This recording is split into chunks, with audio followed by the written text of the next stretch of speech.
नमस्कार मित्रों। आज एक कहानी मैं आपके सामने बताने जा रहा हूँ। ये कहानी है एक हाथी की। एक हाथी था काफी, और राजा का बहुत लोकप्रिय हाथी था, क्योंकि उसने जितने भी युद्ध लड़े थे सारे के सारे युद्ध वो जीता था। समय बदलता गया, समय के साथ शरीर क्षीण होने लगता है, मानसिकता कम होने लगती है, और वो हाथी को रिटायर कर दिया गया।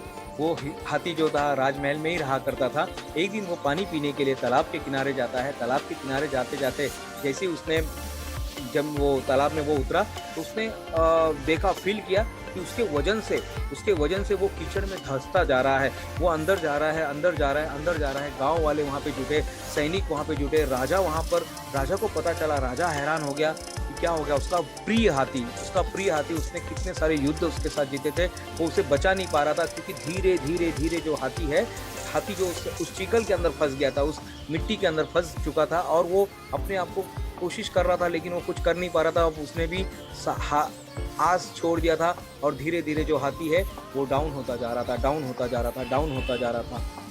इसी समय वहां से एक यात्री गुजरा, बहुत बुजुर्ग यात्री था, और उसने कहा कि वो जो हाथी था वो कौन सा हाथी था। तो राजा के सैनिकों ने बताया, ये युद्ध वाला हाथी था, इसने कई सारे युद्ध जीते थे। तो बोले, एक काम करो, आप युद्ध में जो ड्रम बजाया जाता है, जो ढोलक बजाए जाते हैं, वो सारे युद्ध पोत पर जो म्यूजिक जो लगाए जाते हैं, वो सारे वहाँ पर आप बजाना शुरू कर दीजिए, और देखिए क्या चमत्कार होता है। तो उनको समझ में नहीं आ रहा था, लेकिन बोले चलो ठीक है, हम तो हाथी को खींच के बाहर नहीं निकाल सकते हैं, लेकिन एक काम करते हैं, हम वहाँ पर जाके ड्रम बजाएंगे। तो राजा ने सभी सैनिकों को आदेश दिया। वहाँ पे सैनिक जाके युद्ध के जो आगाज होता है उसके ड्रम वहाँ पर बजाने लगे। इस पर उस हाथी को एक एनर्जी मिल गया।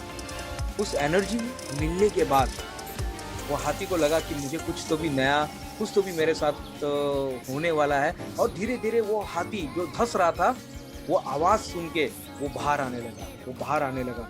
लोग, गांव वाले चमत्कार देख रहे थे। गांव वाले इस चमत्कार को देख रहे थे कि हो क्या रहा है। ये ड्रम में इतनी ताकत थी कि हाथी को बाहर निकाला जाए, और धीरे धीरे वो हाथी बाहर आ गया। जो हाथी जमीन में धंस रहा था, वो हाथी बाहर आ गया, और बाहर आते ही लोग आश्चर्यचकित हो गए। कहानी यहाँ पर खत्म हो गई, लेकिन इस कहानी ने बहुत सारे सवाल हमारे सामने पैदा कर दिए। ऐसा क्या हुआ? पानी भी वही था, मिट्टी भी वही था, लोग भी वही थे, आसमान भी वही था, जमीन भी वही था, फिर ऐसा क्या हो गया? अचानक में ऐसा क्या हो गया? जो हाथी डूब रहा था वो चमत्कार से बाहर आ गया, और इसका सीधा सा कारण था, जो ड्रम बजाया जा रहा था उसमें ताकत थी। जो मोटिवेशन उसको मिल रहा था, हाथी को मोटिवेशन मिला साहब, हाथी को मोटिवेशन मिला, और इसी मोटिवेशन ने हाथी के माइंडसेट को बदल दिया। आपके लाइफ में भी बहुत कुछ हो रहा है, आप भी शायद कहीं अटके होंगे साहब, आप भी कहीं उलझे होंगे, आपका कोई प्रोजेक्ट फेल हो गया है, रिजेक्ट हो गया है। आपने कोरोना के पहले बहुत सारे सपने सजाए थे, सारे सपने आज टूट गए हैं, सारे प्रोजेक्ट फेल हो गए हैं, बिजनेस चला गया है, ये चला गया, वो चला गया। लेकिन साहब, आप भले ही डूब रहे हैं, लेकिन अभी भी उसमें से बाहर आ सकते हैं। अभी भी आप बहुत कुछ कर सकते हैं, अभी भी एक नई कंपनी बना सकते हैं, अभी भी एक नया जॉब आप ले सकते हैं, अभी भी एक रिश्तों को नई जान उसमें फूंक सकते हैं, अभी भी नया एजुकेशन करके अपने आप को अपडेट कर सकते हैं, अपने आप को अपसेट कर सकते हैं, माइंड सेट कर सकते हैं। अभी आपके ऊपर डिपेंड है, आप अपसेट होना चाहते हैं या माइंड को सेट करना चाहते हैं।